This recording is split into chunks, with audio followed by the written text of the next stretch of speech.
Happy New Year. On yet, though? There it is. All right, let's try that again. Good morning, everybody. Happy New Year. Happy New Year. Thanks for joining us for the first Economic Development Commission meeting of the year. Just call the meeting to order. First item we have on today's agenda, as usual, is just approval of the draft minutes of our December 1st meeting. Sean, thank you for circulating. If anyone's got any comments or edits, welcome them. Otherwise, we'd love a motion to approve.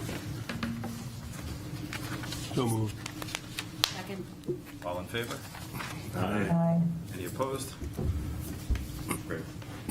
Okay, so January also brings the traditional annual chair, vice chair election. So if you remember a few years back, at sort of Bob's suggestion, we revised our election cycle. So our chairperson would only be able to serve for 3 consecutive years, and I think we further revised our portion of the ordinance specific to the EDC earlier this year. So again, we'll have our re-election of the chair position as well as the vice chair today. So, but before we get into that, I just wanted to say, I think some folks are aware I've taken on a new role in the bank that takes me out of Portsmouth a little bit more often. So while I've absolutely enjoyed being the chairperson over the past couple of years, I think it would be most appropriate for the city and for this commission for me to pass the torch to somebody that has more capacity and bandwidth and ability to really lead this group forward. It's been a great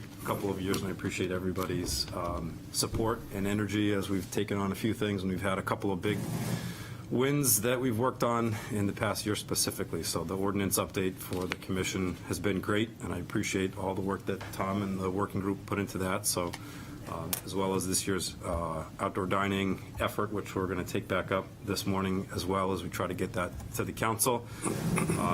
But thank you, everybody. And with that, I would love to nominate Tom, given his effort and energy and the expertise that he's shown to the commission over his tenure here, specifically over the past year with how he stepped up with the ordinance language, and think that he's really well suited to lead this group forward. So I'll second that.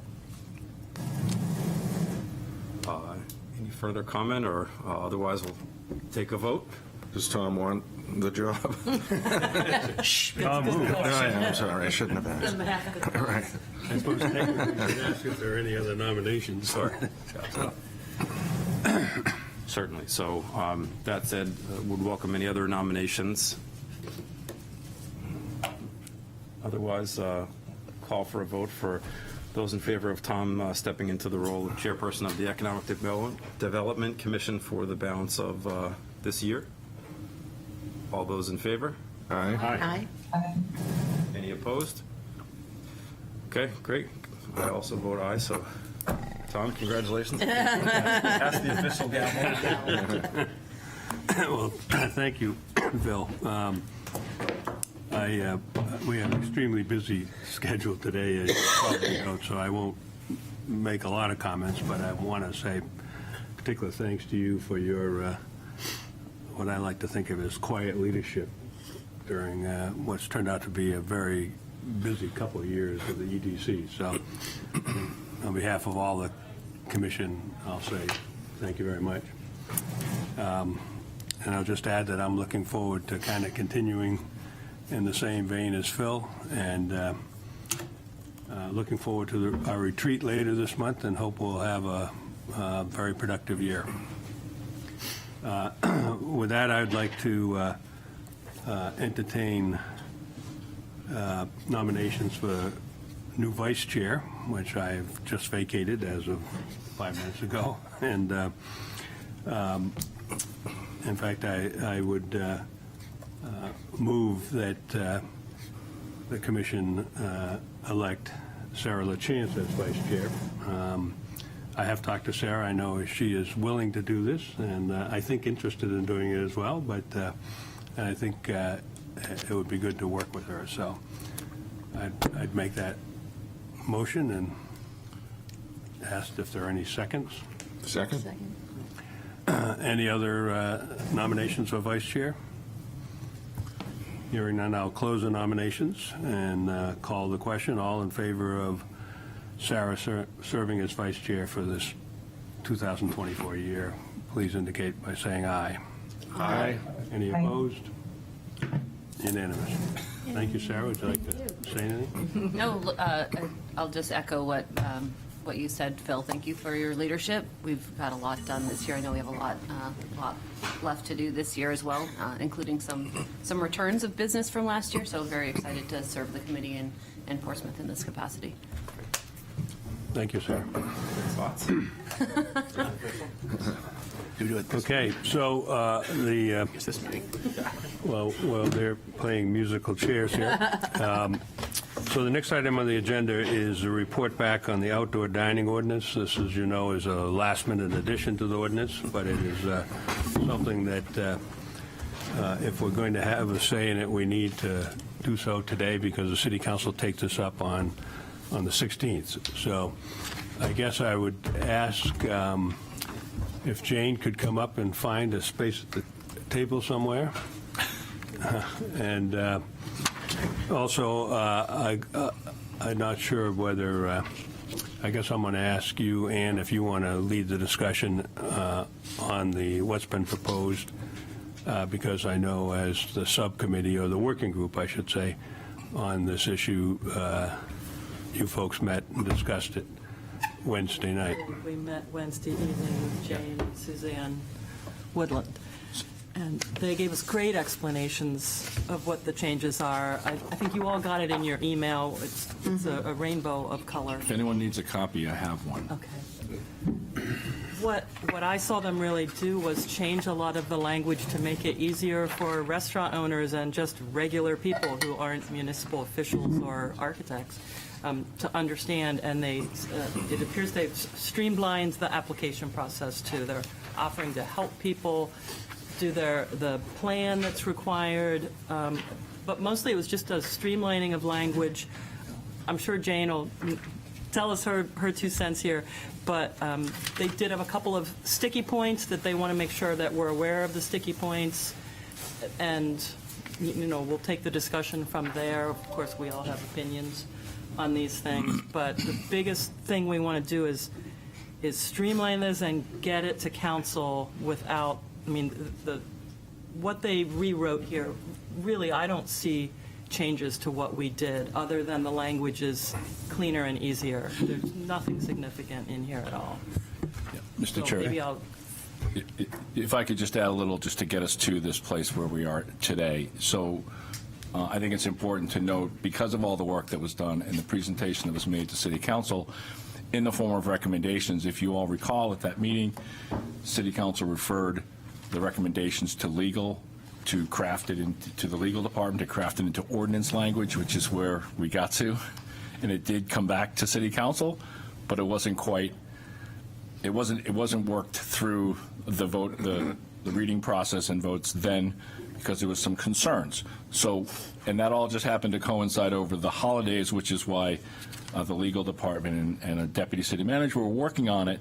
And before it went back out to City Council, which is scheduled for the January 16th meeting, everyone involved wanted to make sure that the EDC got to see what is being proposed in an ordinance, really as a sign of consideration and respect for the work that was done by the EDC, and to understand that there was some recommendations from staff that EDC is certainly welcome to opine on and send along, again, as we try to stay on track to the larger goal that the EDC had, which is to clarify for our restaurant businesses what they can expect for the new season to allow them to make business decisions. So that's how we get here this morning with what you have in front of you. It's a pretty big sign of respect for the EDC from council to be asking us for this level of input on what they're doing. And I don't think we've seen that in a while. So it's kind of cool that they're starting to understand the work that we can do for them. And staff, too. Staff respects. And staff, that's true. I can't speak for staff. I'm not you. I'm but doing that. Thank you. Thank you. Kind of cool that when they see something that we could do a deep dive on, that they're willing to hand it off to us. And if I just might add to that before, to kind of frame it and tee it up for Jane, the red font indicates what was initially presented to the council. The further blue line to that reflects the additions and changes they made subsequent to feedback from getting from council. So I think that's an important designation before we start picking that back up. And I think the key pieces that I'm sure we'll hear about are the loading zone inclusion, adding those back in, and the exception for the 1,000-car.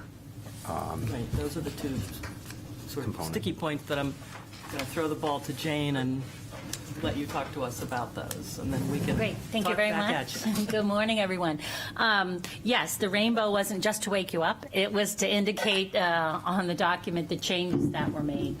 And as Sean aptly stated, we wanted to be respectful of your process and your recommendations. You did indicate that you would include and consider staff recommendations. So when it was sent back to legal, we assembled a team of staff to review and translate your recommendations into the ordinance, which was the original red line that went to council. In our staff discussions, and let me just tell you who was comprised of the staff, we had our deputy fire chief, we had our building inspector, we had our planning director, we had our deputy health director, we had obviously Sean, and we had me. And so we had several meetings and really tried to flush out, sort of the format and also the content. One of the things that came up in our staff discussions when we looked at the EDC recommendations was the issue of loading zones. And there was a consensus among the staff that a loading zone is sort of located for a particular purpose, for a particular use. And it's there not only for deliveries for restaurants, but for the retail establishments. So when we drafted the red line, we did not recommend that loading zones be used for outdoor dining. The second issue was as you aptly noted right away, was that exception that, 1,000 vehicle, if there's you guys recommended, obviously, nothing in the right-of-way, nothing in the street, except the one exception, which in your language was if there is a one-way street with less than 1,000 vehicles, then that particular fact pattern wouldn't prohibit the location of a loading zone. We looked at it from 30,000 feet as far as ordinance drafting and sort of how do we write them, and that is kind of a very unique and odd exception to when you're kind of doing an ordinance that's supposed to apply, to sort of everything equally. But we understand the comment and respect the process and understand that there was a reason why that was put in by the EDC. So although it is not a recommendation, we have a particular example of a outdoor dining restaurant that is using, the space in a right-of-way, and that is not something that our deputy fire chief recommended moving forward because access and safety and trying to get fire trucks for that particular location. I have not done the math to figure out how and where other similarly situated, rights of way may be under those circumstances. We did make one change. Hill Street is not a one-way. So your language said a one-way, and we took the one-way language out because we just wanted to be accurate. But we are respectful of you folks as the policymakers. We just wanted to put on the record that was our discussion. Those were the folks that had the discussion, but we have translated your recommendations into this ordinance, which we intend to send in one color, monotone, not as pretty, to the City Council. But open those issues up for your discussion if you have anything to add to this version. So I think the little piece I'd add to both of what we're calling the sticky points is that kind of the small print after each of them is that that whole committee, including fire, traffic, safety, all of that, every year has to say, yes, that location is safe this year. So if we go right into Dwyer's, which we all know that's what we're talking about, because there's going to be construction there's a high likelihood that this year that's not going to be safe. And so though we could put in and say, we're going to allow this in the ordinance, that little clause of safety, taking a look at it, is very likely going to kick that out. The same thing on the loading zones. If there was a loading zone that we're not thinking about, right now, the only loading zone in use, last year in use, was Moxie, and they relocated it across the street. So safety would take a look at that, and I don't know if safety thought that was safe or not. That's your job. But let's just say that was safe in the past, and that could happen again this year. Next year, there might be construction at the McIntyre. And again, that safety clause is going to kick in. And next year, they might say, no, I'm sorry, there's construction across the street, there's vehicles, there's all this. So that's not going to happen. So just because we're putting those two sort of sticky clauses in, doesn't actually mean the restaurant gets an automatic green light on it happening. So I just want to throw that in there, that we're still at the end. It's coming back to staff at the end for that safety look of that big committee. If that, helps sort of understand. It's safety and why. it's other logistical looks too. And If you were to take a Massimo as an example, instead of Massimo going where he has been the past couple of years, if he said, oh, well, I can use the lane there, that is that little access for the parking for those residents, the staff would look at that and say, well, that's not going to work because now you're blocking the entrance to all these residences and other businesses, and that's just not feasible. So there's other things that come into play there, but that's for the staff to use the common sense to say, yeah, this doesn't really work in this case. Yeah, Bennett, I think that's a good point. I mean, this is my first time going, drafting this ordinance and not drafting, being part of it, and I was definitely part of it, representing you all. There's the ordinance, and then there's still the process. And the group that was gathered was the group, not including me because I wasn't involved, but for the last 3 to 4 years of outdoor dining policy, the ones who sat down and reviewed the applications and worked with the applicants. So this is a group that has seen a lot and been making recommendations for many years. And I think we're all at this point in agreement. We want an ordinance, but we certainly don't want to have an ordinance that doesn't allow staff to do their job. And I feel like this is where we've gotten That's to. what we're baking into Right. this, that we're letting you, we're saying, yep, do your job. So, piggybacking on what Ben just said, so there's only 3 things, so there's special events, maintenance, and construction. Are we kind of handcuffing ourselves by someone coming back to us and saying, well, I don't fall within those 3 things, or my situation doesn't fall within those? Should it be more vague or bigger umbrella? That is, there's sometimes if you phrase it too broadly, then there's no notice to right. the restaurateurs as to what they can and cannot do. So we decided on that language, but that's an excellent point. I mean, first of all, we want to get to yes. I think that's important messaging. The staff always works with our residents. That's what we do, and so. We've worked historically and will continue to work with the applicants to try to make it happen, So to your point, this is an ordinance, but there's also the actual permitting process where there's a dialogue, an in-person dialogue with applicants. So I guess I would say, common sense, if it's an emergency or a dangerous situation, we have the right to just, stop whatever. So those were the types of things we identified as having occurred in the past. But that, to your point, I think that, we can see how this works, and we always can bring back any sort of amendments, now that we will hopefully have an ordinance to work with. And also, one of the things you should be aware, if you aren't, the application is in our viewpoint permitting system, and it's an interesting process. It's, things are uploaded to the viewpoint system.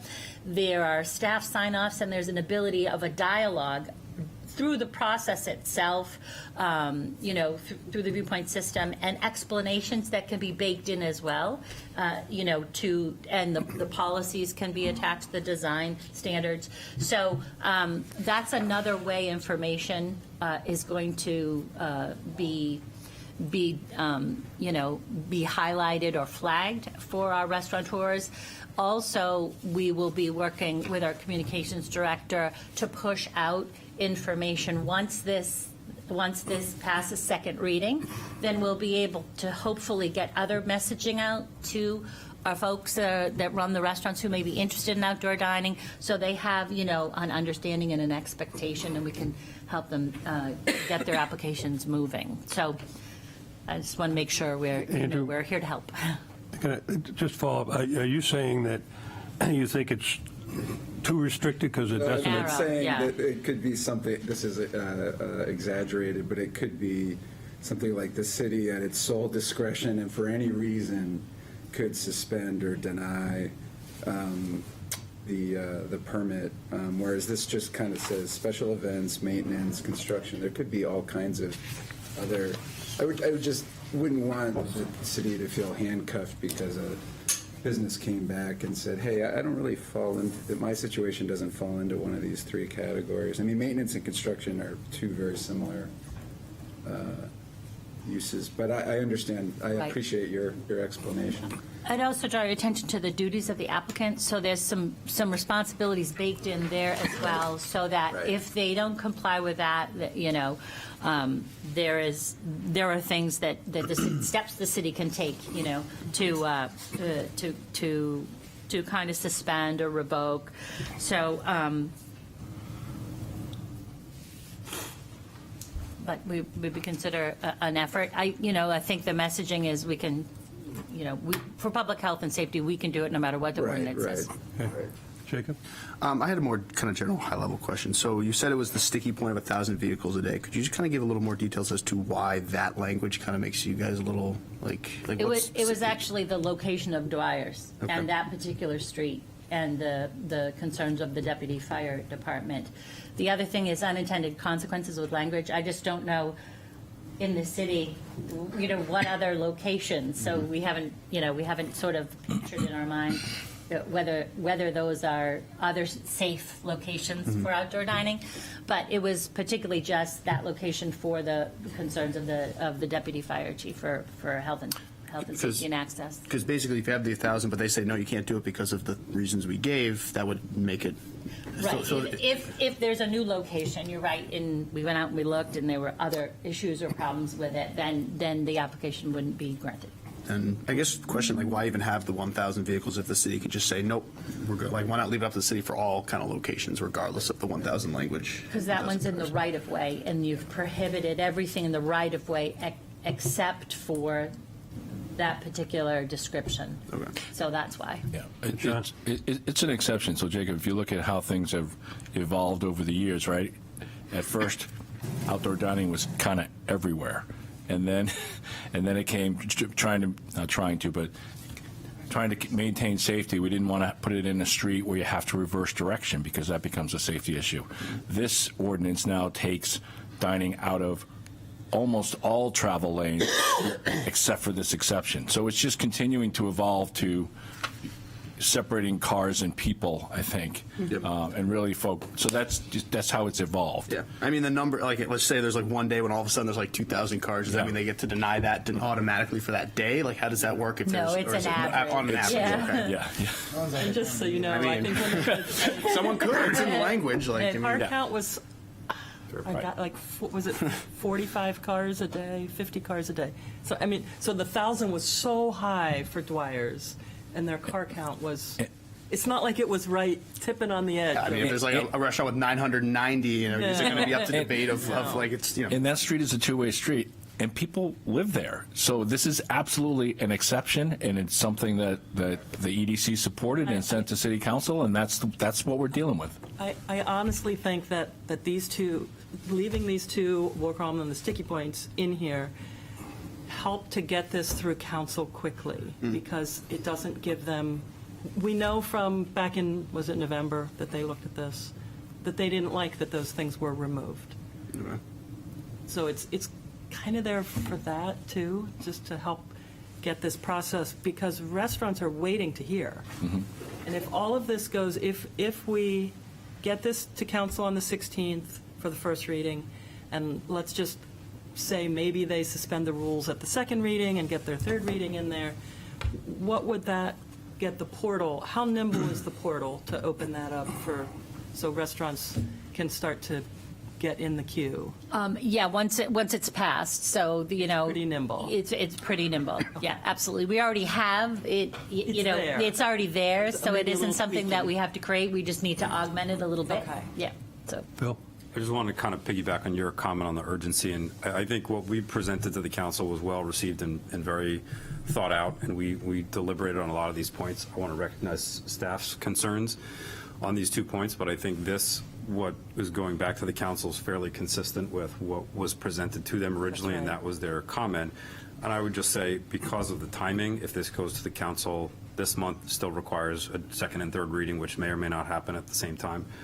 Remember, we added the platform requirement, so there are some folks that already have that, but there will be a change. So in terms of planning and building and expending the funds, I think the sooner we can message that to folks, the Platform, better. I think, is the biggest change in the, what we sort of call design standards, and legal also tagged best practices on there, because it's not really design as we think of design. It's not what style your table is or what color your chairs are. We're not going there. Yeah. It's functionality of the furniture. And that platform is the biggest change that people that use on-street dining are going to see, and there is expense to that. And it does bring us into more ADA compliance, which I think was another key point for several Absolutely councilors. So does. And a few people will have to change furniture because of the furniture requirement. Not many, most of them are fine, but the ability for a wheelchair to use a table will Okay. change for a couple. Other questions of Just a Jane? Bob? question. So dining is permitted on sidewalks. How do you determine who can use the sidewalk? Because some sidewalks are very narrow and some are quite wide and very conducive.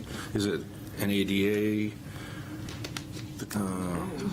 There's already a rule or sidewalk. something like? There's sidewalk rules. Yeah, there Us. are always some consideration, so when our traffic engineer and our folks review the application, they look at that as a part of the application. Yeah, I'm just wondering I what, think I think it's 5 feet. I think it's of 5. is that what it is? your- Yeah. Yeah, I don't feel Pedestrian comfortable 4 or 5. answering that because I don't have that information, but I Yeah. do know that that's part of the separate from evaluation. dining. That's already baked in. That's right. That's not something that that's not going into this ordinance. Right, yeah, there is a sidewalk encumbrance, which is separate and distinct from this, so, and that's a separate application process. And it's a 5-foot. I Travel believe so, I way don't or want something like to, I don't want to I don't want answer. to I guess we quote should it. look it up. But, Ask the traffic guys. And I I can look it up. I think it's 5. Jane, so just to, I guess, clarify for us that from the legal department's perspective, you're comfortable that this proposed ordinance will allow the city to adjust a license or the arrangement or the location based upon these safety factors and Yes, stuff like yeah. that? Okay, so we don't need to worry about that. And then the only other question I had related to the second document, the design standards or best practices, that's not going to be part of the ordinance, am I correct? You are correct, and I think that was your recommendation, to have a separate standalone document that could be, amended and changed as time moves forward without having to go to council.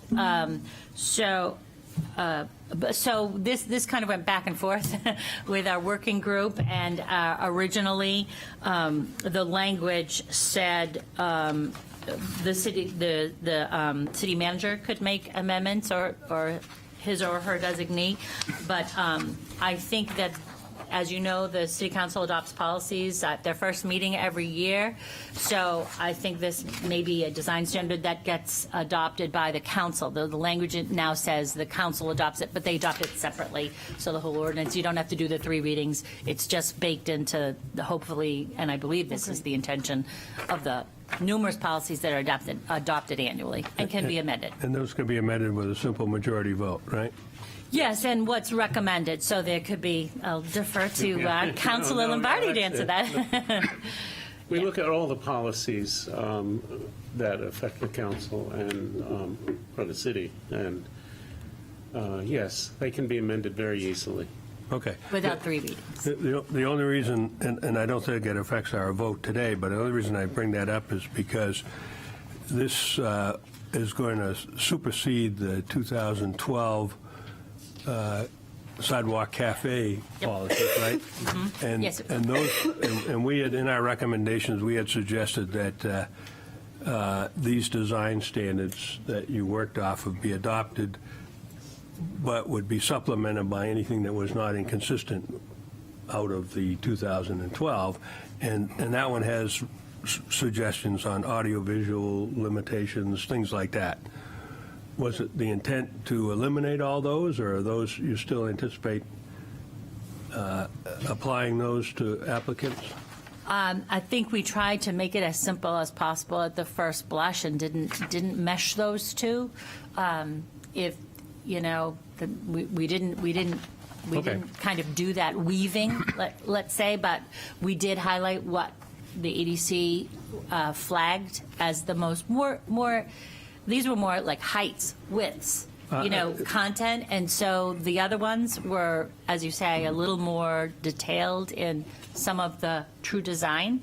And so I think just keeping it simple at this instance, and then we can augment.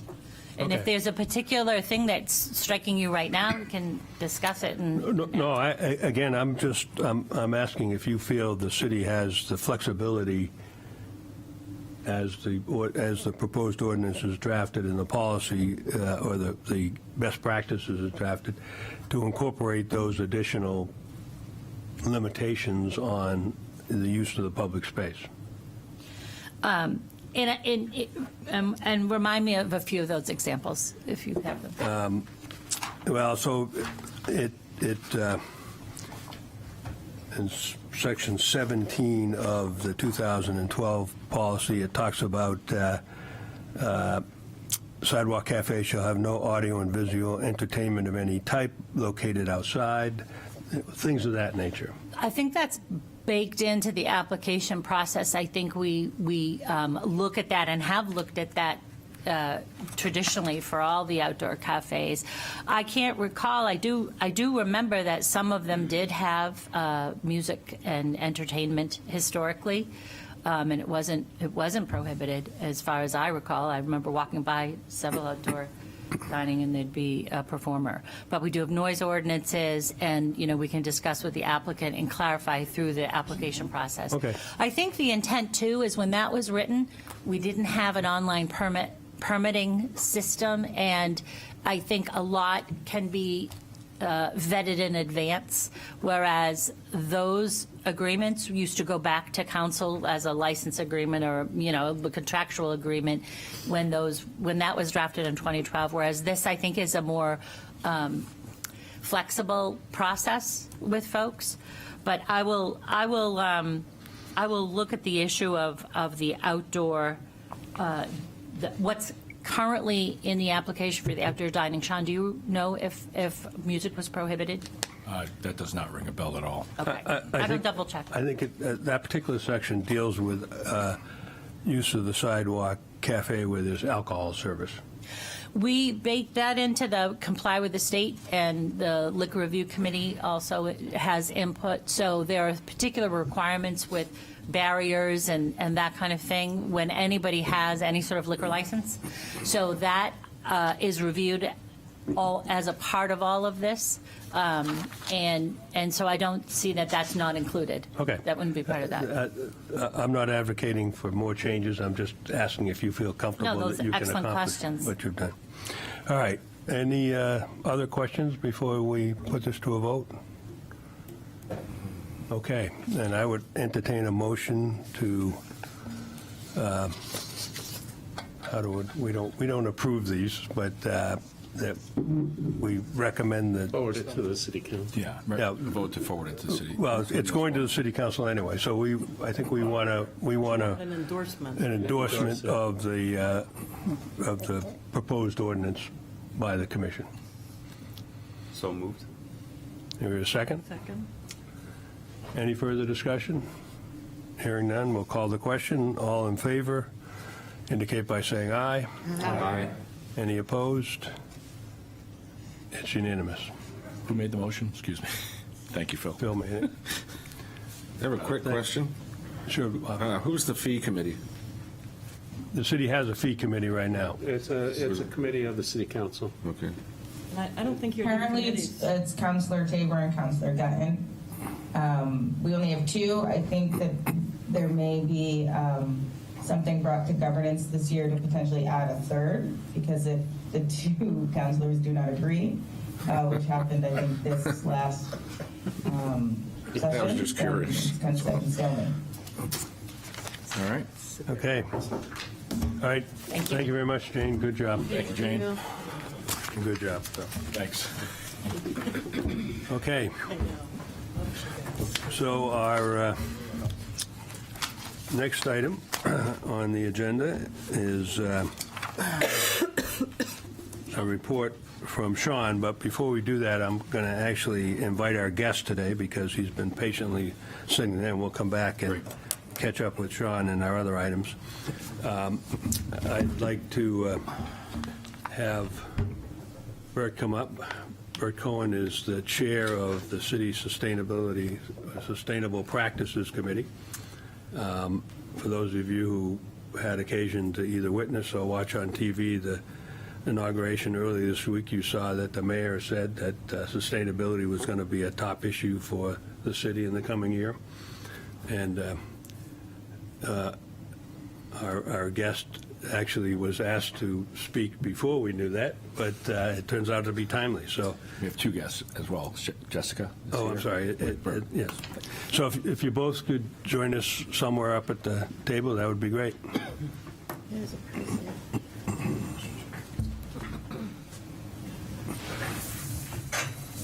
We were that we could have a half hour's to talk. I would do 5 minutes, Jess would do 5 minutes, and then have 20 minutes for question and answer. That'd be great.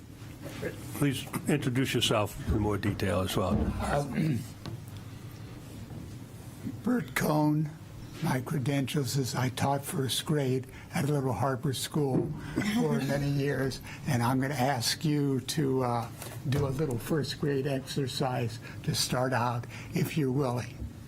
Bert, Take them up Bert, could you pull the mic in closer just so it's picked up by the recording? It takes about 1 minute to do the exercise. Those who are willing, put up your hands like this. I'm going to ask you a question that's not an intellectual question. It's a feeling question. How do you feel? And whatever number comes up for you will be okay.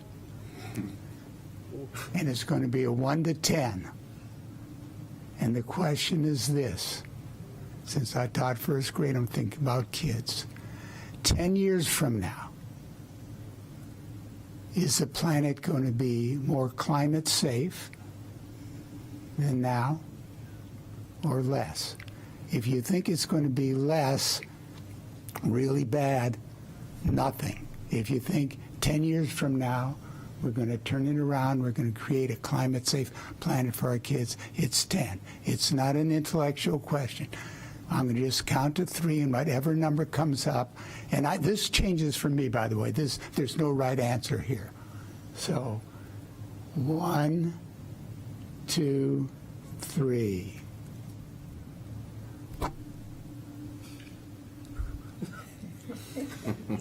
Forever the pessimist. No, okay. All right, Chad. All right, great. Thank you.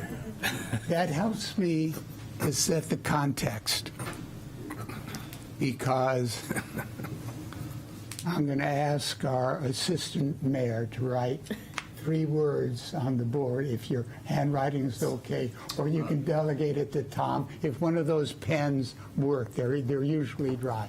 But if you can find one of those. Where's the board? Down below. Yeah, I'll write it. 3 words. Hope we're not going to be quizzed on this afterwards, Bert. You will be, and you'll get a smiley face because you'll have the right answer. Accelerate and scale. Oh, those are big words. I have to spell. Is there 2 L's in accelerate? The reason I asked you to do that is I'm never sure my spelling. In first grade, I had a spelling monitor. They used to, Mr. Cohen, how can I help you with that word? First grade. All right. Thank you. I appreciate it. So, all right. I just want to set a context. Number one, I'm very grateful for being invited here. This already is part of the acceleration and scaling. I don't know whose idea it was to invite us, but to get sustainability and the economic development together. I taught at the university for over 30 years, sustainability. And business, we were in silos, and now we're getting together. And I want to read somebody who was very influential in my life. I got to work with Thomas Berry, who wrote Dream of the Earth. Thomas Berry was I think he was a Jesuit not monk, but or in the Jesuit order. But Thomas wrote a book called Dream of the Earth. Very deep thinker. And I read this every once in a while just to get it where we're at. And I was with Thomas maybe 30 years ago when he was writing this. He died a few years ago. In the 20th century, the glory of the human has become the desolation of the earth.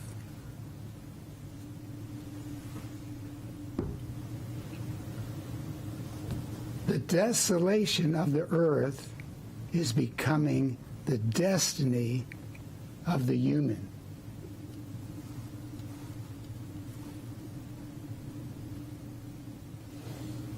All human institutions, all professions, all programs, and all activities must now be judged primarily by the extent which they inhibit, ignore, or foster a mutually enhancing human-earth relationship. That's a lot of words. But basically, you got up at 7:30. You were here at 7:30 because you were down in the trenches making the individual decisions. And those decisions now need to be judged by a sustainability criteria. How many of you are aware that Portsmouth is an eco-municipality? Raise your hand. Okay, how many of you who raise your hand know the 4 conditions of the natural step? Good job. All right. So we are on the Sustainability Committee. So when we became an eco-municipality, it said, and that was in the master plan, and you can find out about it. It says that we're going to follow 4 systems conditions. And those systems conditions, I can give them to you, but I don't need to. They're already in. We were the first city in the nation to put them in our zoning code. It said all of our zoning code should be in accordance with the system's conditions. And basically, they're spelling Thomas Berry's words. And I have 4 symbols I taught you first grade. The earth, we can't take stuff out of the earth quicker than it can go back in. Mercury and so forth. And you can go right through the 4. So, how can we help you and how can you help us? We need to accelerate and scale, because how many of you know what the IPCC stands for? I certainly didn't. I taught first grade. The Intergovernmental Panel on Climate Change has been studying this for 30 years. I have a report, the Paris report, said that we need to keep the global temperature below 1.5. I don't need to go into the details. Anybody interested, I could let you see this, or you could look it up. And the reason I'm saying this is it's not often that anybody asks to hear. And I don't like to think about this because I have grandkids. But right now, every trend on the global scale, greenhouse gases, pollution, are going beyond that 1.5. If it goes beyond 2, we can't bring it back. Who wants to take that kind of information in? I don't. How long do we have? Most people, when I was teaching, 10, 20 years, the 7th generation. Jess is here, I think.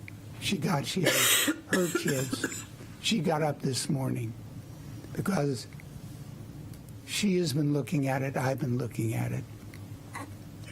Those words, accelerate and scale. We have to do it in a very short time period. Tom, your chair, how many years do you think we got?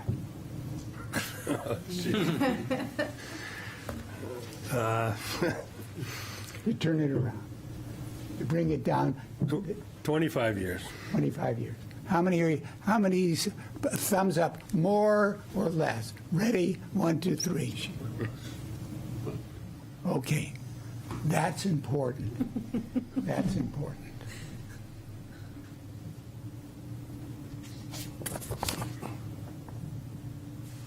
The head of the UN, I usually don't quote this, but I will. He says, we are on the road to climate hell with our foot on the accelerator. That's the bad news. Good news. You want to hear the good news? Good news. How many of you are familiar with this book, Drawdown? All right. The city manager bought this for every city councilor 2 years ago. We gave a workshop to the citizens of this community. There's a course that we teach called Caring for the Future. The good news is that there's on the books methods, solutions to get us to where we want to be. They're there. So that's the good news. And the reason I'm here is that what's missing is public awareness and involvement. And so, if I talk for 5 minutes, Jess, I think. I don't know. I think so. Probably. Probably. So, oh my God. I will stop here. Anybody, how many would be interested in this book?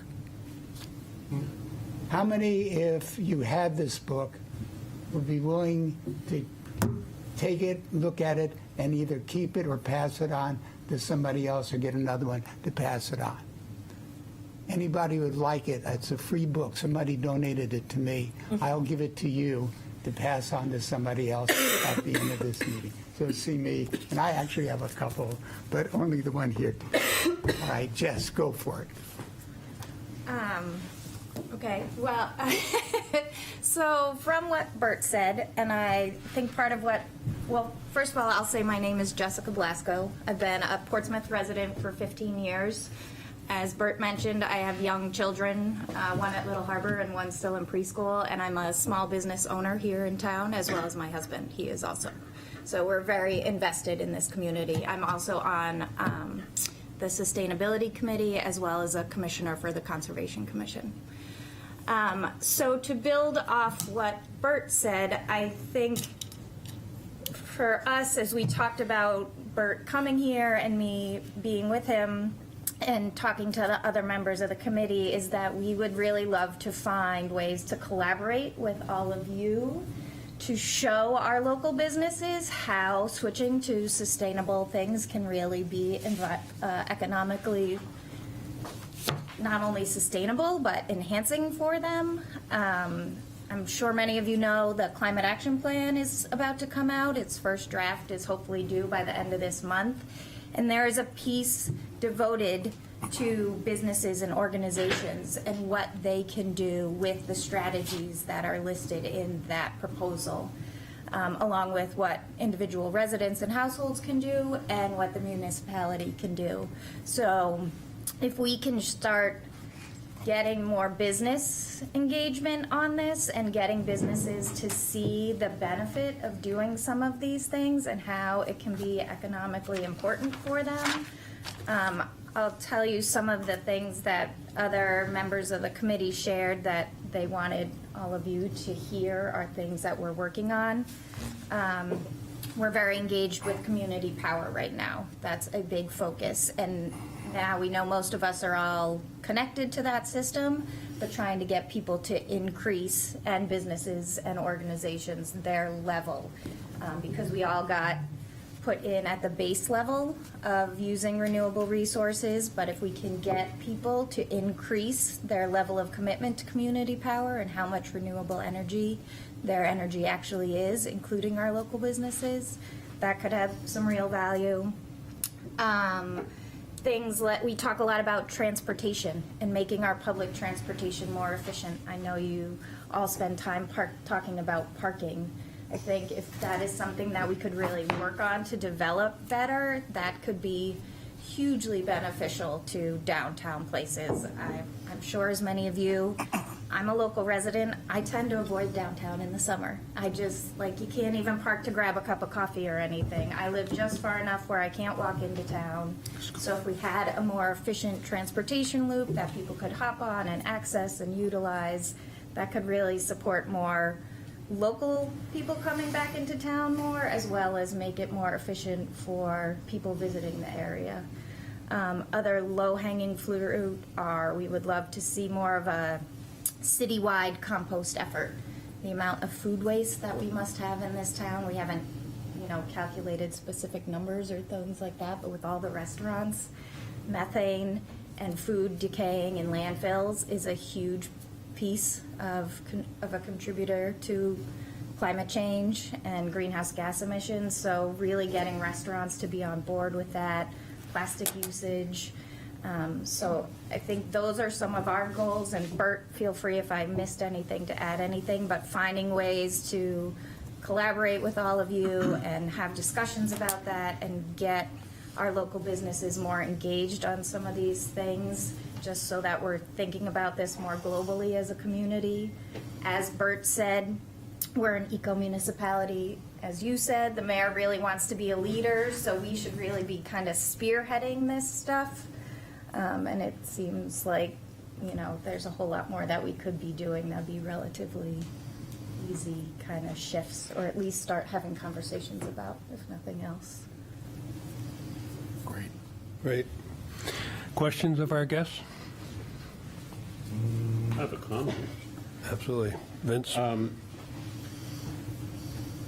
When we first started talking about outdoor dining, I suggested that we put in a requirement, not a recommendation, that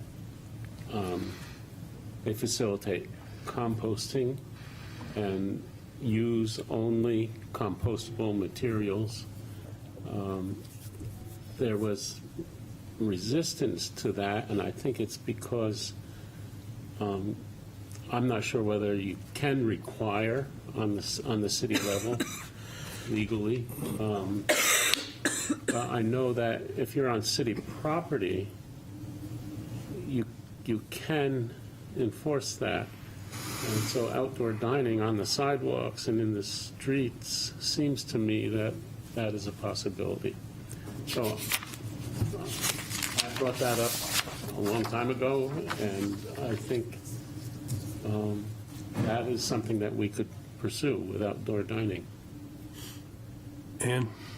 There was a discount Your permit, if you were composting, on the outdoor dining permit. Right. Did many people take advantage of that? I don't know. I don't know Sean's that shaking you- his head no.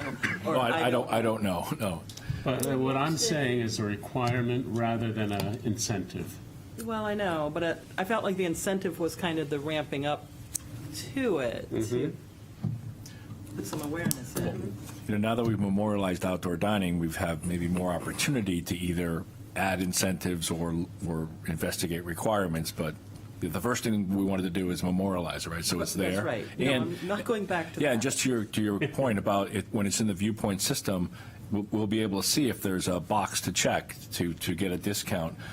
We have much better capabilities than we had 3 or 4 years ago in terms of paper applications and things like That's part that. of the fee committee that would put that discount in, I'm thinking. It's not the ordinance? Could we request an update from you, Sean, for next meeting as to who has taken advantage of that discount, just to get an understanding? I think that would be helpful.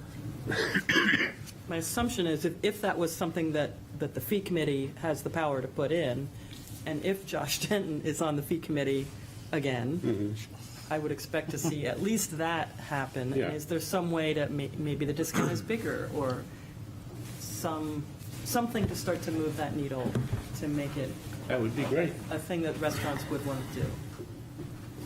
Seems easy. Sorry, I meant to raise my hand and then I forgot.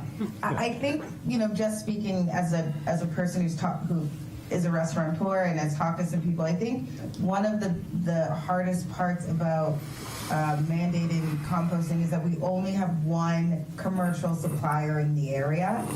And so I think sometimes it's a difficulty cost analysis wise for businesses. So like if you come into my business, we always use glass and reusable containers and really push on our consumers. But for some people, I mean, we stopped using Mr. Fox and now go to a direct farmer type composting internally. We run that program, but that program doesn't make us applicable to any discount. So I think that, when we're talking about composting, I think it needs to be a priority, and I think we need to look at it, but we also have to look at, are we now implementing financial burdens on our businesses also? Because, especially some of you may know, restaurants are required to supply their own trash pickup, unlike retailers. So, a small business like myself is paying anywhere from $700 to $1,000 a month in just regular daily trash pickup, where some other businesses are not required to do that. So if we're then mandating composting on top of that, are we looking at increasing another $400, $500, $600 a month? So I think that part of this conversation larger is some of the changes that we hope to get done at DPW and really push a city composting program. And I think that, those two programs have to really run parallel to be successful for everyone at a sustainable rate that, the program's not going to fail because people can't afford to do it in a year or two. I hope that makes sense. Thank you, Joe. Ann? I know we all think about Mr. Fox being the only game in town, but I mean, we have a national supplier of food waste processing equipment that has their corporate headquarters in Portsmouth. Maybe we should look at them. They're looking for places to test their equipment, and it's not composting per se. It's a little unit, and it's a heat process, and I think it's ash that comes out the bottom. But it's in the sustainability corridor of things, and they seem to be a little bit invisible in Portsmouth. It's called BioGreen 360. Other questions? I don't know if it's a question. A question might come out of what I'm thinking, because I think all of this stuff is great, and I certainly support individual and small entity contributions to addressing the climate crisis. But I think we have bigger fish that are causing bigger problems. And so I guess my concern or question is, what are we doing to really engage the entities that have a large stake that are really the ones that are destroying the planet on a larger, more, they're the ones that are accelerating and scaling while individuals and small entities are trying to solve the problem. But the larger corporations, some of which have, local chains or establishments here in Portsmouth, are the ones who are accelerating the climate crisis and scaling the climate crisis as we speak. So, what's the plan or what's the conversation around engaging businesses or entities that are causing the most damage versus putting the onus on, to Joe's point, the cost gets passed off. If we want to personally compost as individuals or small entities, that cost impact is greater to us. I guess, personal opinion and personal perspective stuff is slipping in here because I often feel that instead of going after the bigger fish, we expect the little guys to pick up the slack on this stuff when the little guys even collectively won't put a full dent in what the massive places are actually doing to the planet. So has that been discussed? And again, please don't hear that as me thinking small local businesses shouldn't be climate conscious and I firmly believe that is the case. I just think that I'd like to know what the plan is to address the ones that are having a larger negative impact that exist in our communities. Are you asking that of our guests, or? Yeah. All right, Bert? Everyone. Yeah, sure. Yes. I'd like to respond to that because I think what's really encouraging to me to be here is each of us is a system in itself. And we always look, you're talking about leverage. Everybody wants to leverage at the highest level they can. There are many people in the city said, if I could only talk to the Economic Development Committee, because this is leverage up from this, and then if we can, so everybody has access to that. What we're doing from the Sustainability Committee, one thing, we are looking at what makes solar companies wanting to come and invest, like in when we talk about community power. What if we had our own huge solar array that individuals then could actually get all from a local owned solar array? Well, we are looking at the ordinances that have made it difficult for solar companies to come and they'd rather go someplace that's more user-friendly. And so we're looking at the ordinance now to get the big players to come in, and then businesses, it'll be cheaper for them to get a all-electric. So I think what you're thinking is great, and I think about that all the time. Where do we have leverage ourselves?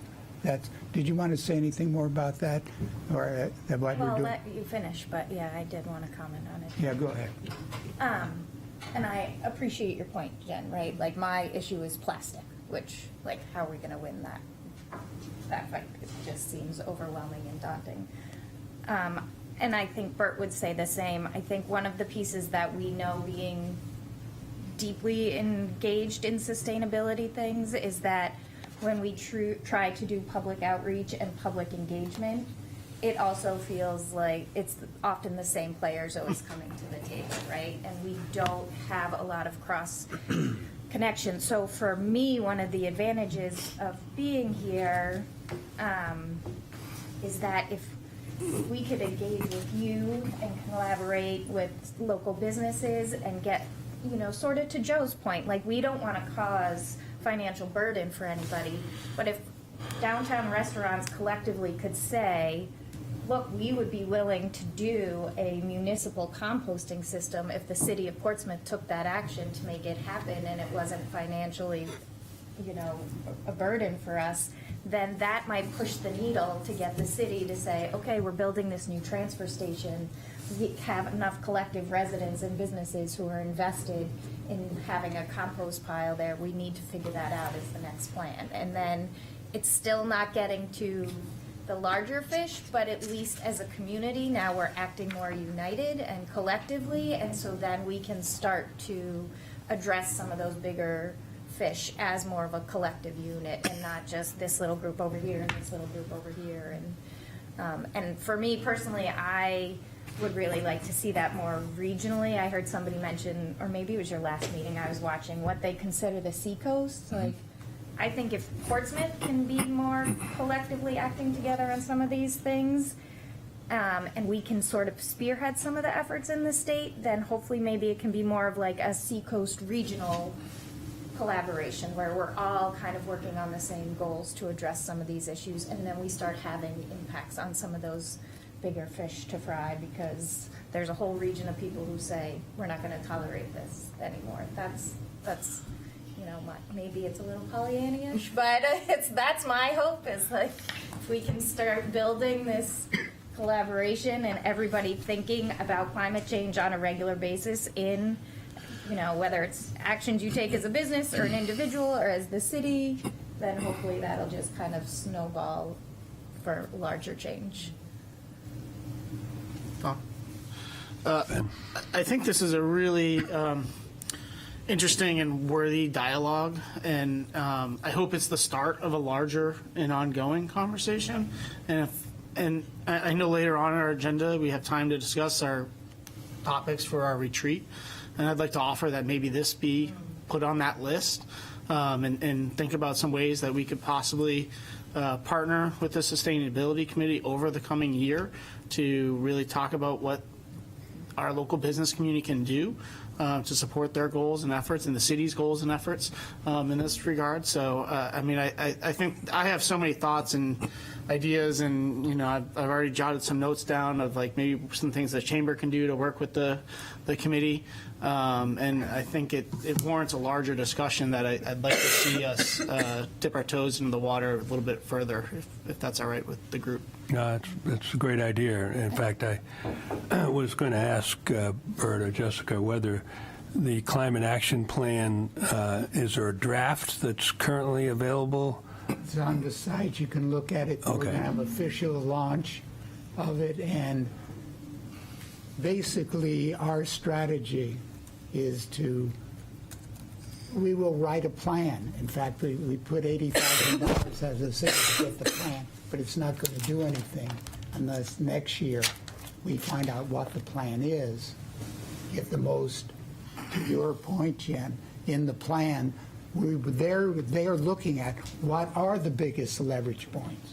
What do we do? So we're going to highlight from the plan, hopefully, where we get the biggest bang for our buck, and that will be the kind of the dialogue that I think we all want to be aware of. Okay. Well, so apropos of Ben's comments, we're having our annual off meeting, so to speak, planning session on the 19th, and that's when we'll look at all the issues that are out there in the community and try to come up with our priorities for the year. So what we'll try to do, I guess, is get a draft of that climate plan and circulate that before then, so as a group we can at least begin a discussion about, you know, which items in there are something that we can work with. So other comments or questions? Just one final comment.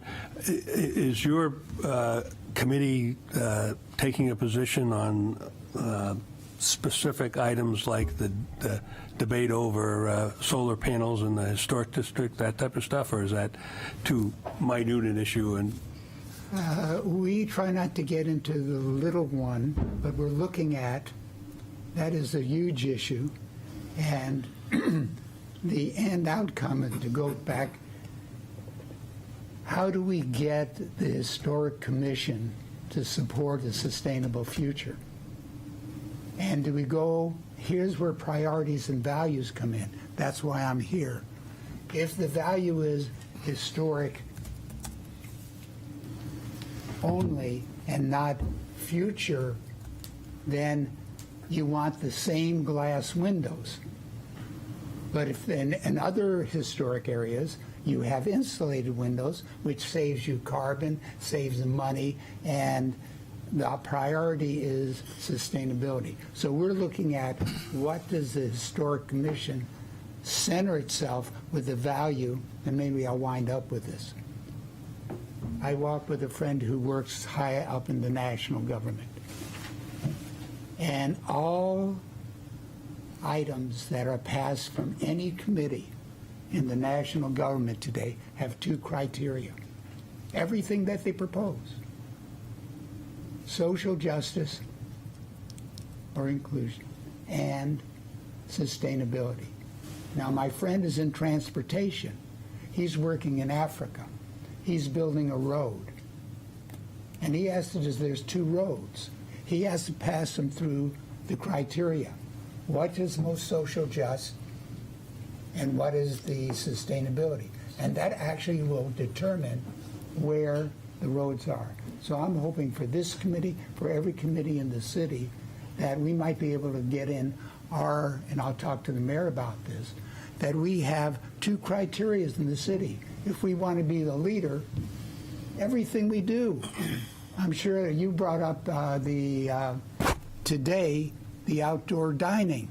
That has all kinds of issues, social justice and sustainability. So if there's a decision, anyway, that's what I hope we can collaborate together and. Great. Okay, I'm going to have to wrap this up. Any final questions or final comments by either of you? Or Thank you. Thanks for your time. thank you for coming. Thank you very much. We look forward to working with you. Lightning. Who wants to hand up to get the book? Closest to Friday.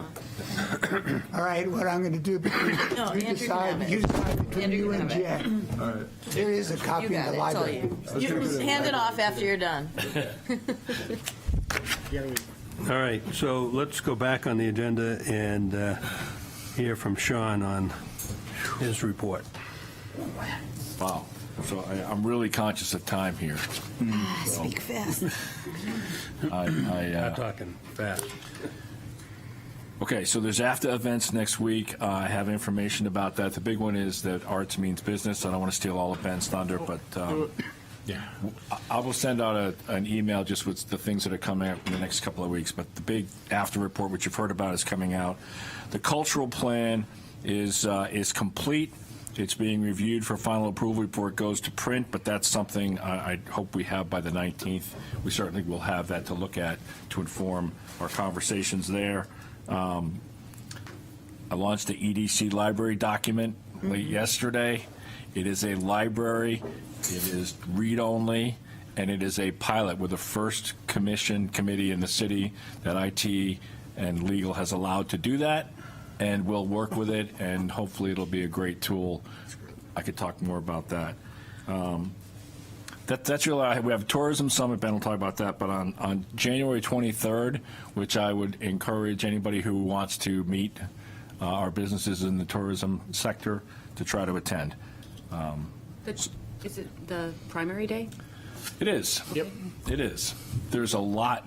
January is coming on gangbusters with visits and events and the like. So I'll stop there, and I'll put the rest in email. But thanks, Great. Tom. Okay. Do you have anything, Bob, or I assume? No, we haven't met.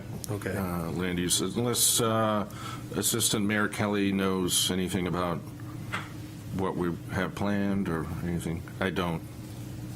No, we're still in the same boat now that we've started the new term, that the recommendations are going to be working their way through planning board, so I don't believe there's any land use committee meetings scheduled right now. Right. Okay. Ben? Yeah, just to piggyback on a few things Sean said, so there is the AFTA study results that you have here. I highly recommend you attend that. There's a session the following day. It's really intended for the organizations that put data into the survey, our nonprofit arts and culture organizations, to learn how to leverage that data and use that for to support their causes. There'll be a few of us attending that as well, because I think it's important information for us as a community to understand how we can leverage that data. So that is the following day, the 12th. let's see. We do have an event coming up on also on the 11th at Strawberry Bank in the evening. It's a kind of a family fun skate kind of night. There'll be crafts and food and beverages and all sorts of fun stuff there. So if you want to join us for that, that's on the 11th from 6 to 8 p.m. At Strawberry Bank. It's called the Party at Puddle Duck. Should be a fun evening. Just to build a little bit on the tourism summit that Sean mentioned on the 23rd, we scheduled it before they scheduled the primary, so they got their act together, but we're not moving because they didn't have their act together. So we will be at the Music Hall Loft from 8 a.m. until about noon to talk about tourism and what's coming up for the year. We have some really great folks coming in to speak. We have the New Hampshire Lodging and Restaurant Association coming to share like trends that they're seeing and items of concern that they want to share with us. We're going to have a regional tourism panel kind of bringing in Algonquin, York, and Hampton to talk about what we can do as a region to better market ourselves. American Cruise Lines will be there. So there's a lot of great content, and we have an update from our city manager and mayor as well at that. So be a pretty chock-full morning of great information, and we already have a great crowd attending. So hopefully you can join us for that. I just want to mention one other thing that or two other things, I'm sorry. I think everyone saw, likely in the news, that back around Thanksgiving there was an assault on a member of the business community that appears, at least in some parts, to be racially motivated. There's been a lot of response from the community on that, and we are hosting, in conjunction with BAPOC and the Portsmouth Public Library, an event on the 1st. It's really the business community to stand up and say that hate is not welcome in our community. So that'll be at noon on the 1st of February. And love to have you all attend that event. We're rallying some business leaders from around the state to come and share that message that we want New Hampshire to be welcoming to all. That'll be the message on the 1st at noon. So hopefully you can join us for that. And then also, last thing I will talk about is on the 8th of February, we started that Celebrate Her series, which celebrates our women business leaders. We have had a kickoff event where we gave out some awards, and that's going to be followed up by these monthly sessions where we have great women speakers like Miss Ann Weidman, who's going to be speaking at the first one, along with Jamie Yates from Service Credit Union and Sheila Lambert. And that is on the 8th of February and is very close to selling out. So that's a really great group that's come together to build community for our women business leaders, and it's exciting to see. That's it from us. We're chugging along, and as Sean said, January is shaping up to be extremely busy for all of us. So. Great. Thank you, Ben. A question. I'm sorry, Ben. So the event on the 1st is at the library? Levinson Room at the library. And then the 8th is where? Celebrate Her? I'm not invited to that. New Grounds, or however you pronounce the newest Got it. iteration. Okay, cool. Thank you. Oh, yes. Napolitana? Yes. That one. Got it. Yep. Breaking on the New corner. Grounds. Got it. Thank you. It's easier to say. It's like the cricket day. You got to be here. I mean, Teddy's lunch. Teddy's lunch. Exactly.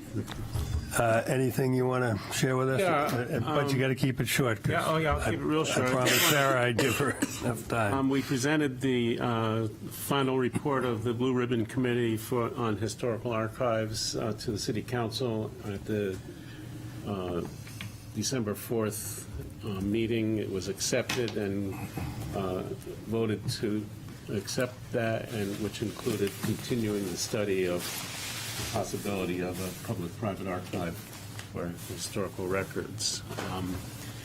I'm hoping to get a report back on holiday parking program, which was different this year than last year, and so hopefully we can get that. One big thing, I think, is the grant from the Consolidated Rail and Infrastructure and Safety Improvements, CRISI. We got a grant of, I think it was $400,000 in that range to study the engineering of the Bartlett Street Bridge replacement, rail replacement. So that's a pretty interesting study. I think that Bartlett Street Bridge has been long-term problem. As we said, we've gone through a lot of ordinances, we've moved things forward. I just have to mention the time capsule, that it's there, it's going to be passed around in the schools, and students will have a responsibility of maintaining that for the next 100 years, and be opened in a century. They're writing their letters to the future right now? Yeah. Yeah. Thank you. Anything you want to add, Joe? Nope. Great. One quick thing before I turn this over to Sarah, and that is that there's also the study circle and the Portsmouth Listens program on workforce housing that starts December 11th. Yeah. Yes. January 11th, yeah. Sorry, Say, wow, that is. So January 11th is open to the public without committing to 4 meetings and as part of a listening thing. I have information if you want. Yeah, which should be interesting in itself. I think it starts at 6 and 6:30 for a couple hours. The first session is going to be for the general public as a sort of a description of the overall issue in the community.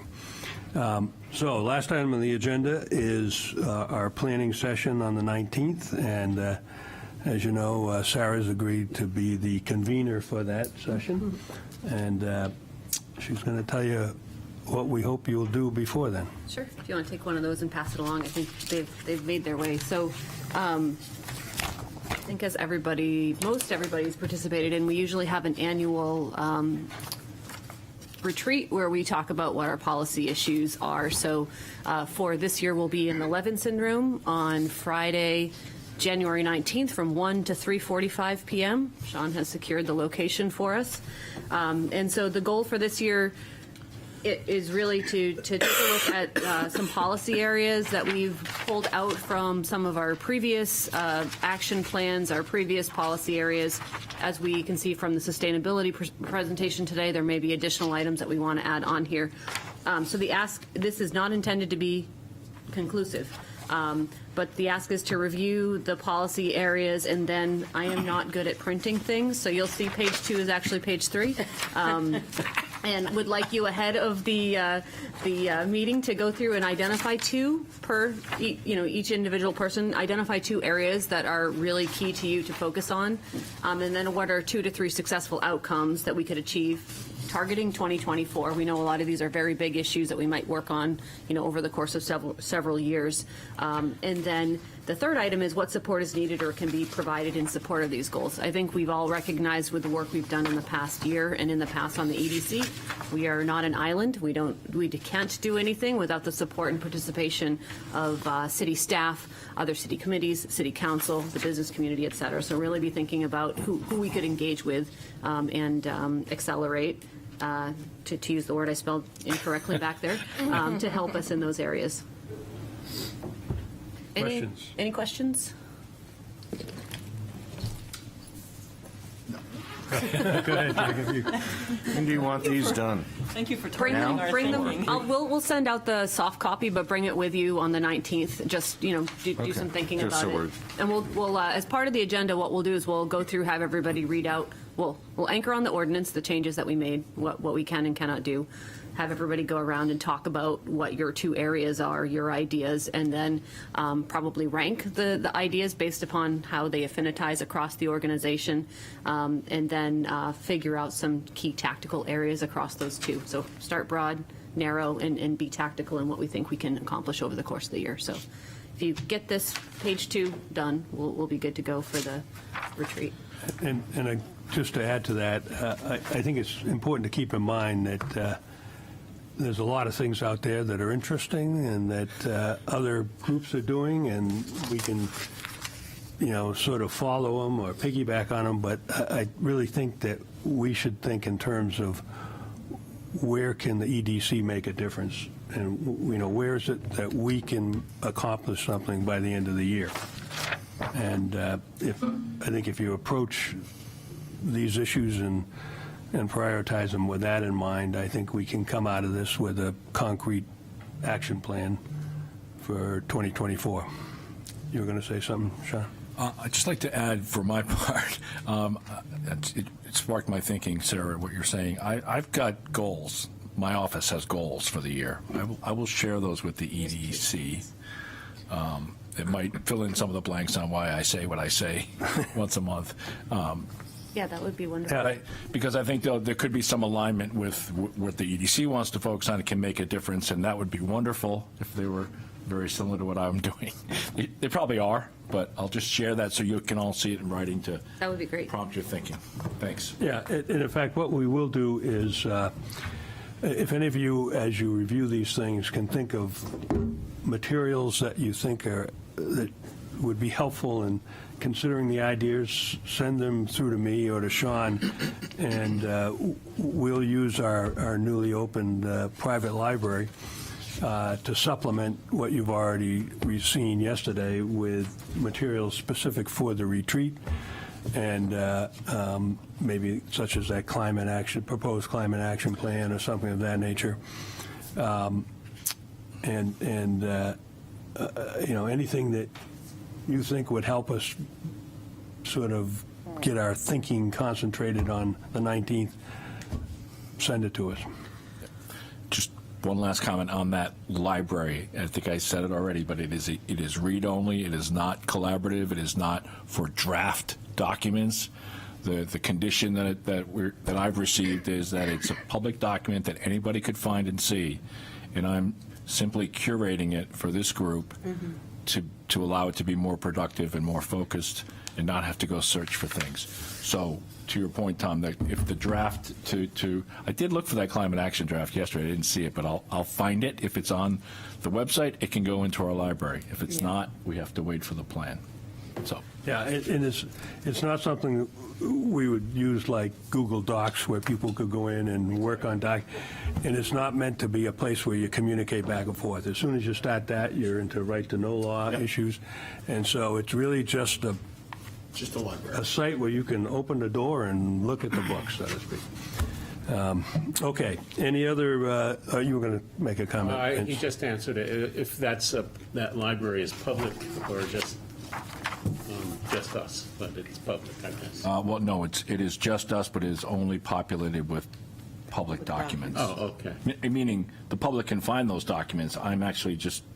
We're pulling them together for our particular use. Oh, okay, good. So we're not seeing anything the public can't see, and vice versa. Okay. Okay. All right. Any new business? Hearing none, I'll open it up for public comment. Would you like to say anything, Steve? I'll just introduce myself to members that I haven't met already, but I'm a freelance writer, and I hope to write something about what you're doing in the Hampshire Business Review and or Business New Hampshire. So that's why I'm here early in the morning. Thank you. Thank you, Steve. Okay. So unless there's anything. Oh. Just have a quick question. When is the council meeting where you're going to approve the outdoor dining ordinance? 16th. Well, January 16th is the goal. Well, that's the goal. We gotta get it on the agenda. All right, well, the first reading. Yeah, first reading, January 16th is the target. And depending on, This is getting close to, it could go to second time reading. where The deadline is when I'll next. probably be there in case some question pops out. It did the last time, and I don't know Phil's thoughts. Or you'll be there. So first reading is the 16th? Yes. Right. Other questions or comments? Hearing none, I will entertain a motion to adjourn. That's Ann's moving. Do I hear a second? Second. All in favor? Aye. Opposed? The ayes have it. Thank you all very much.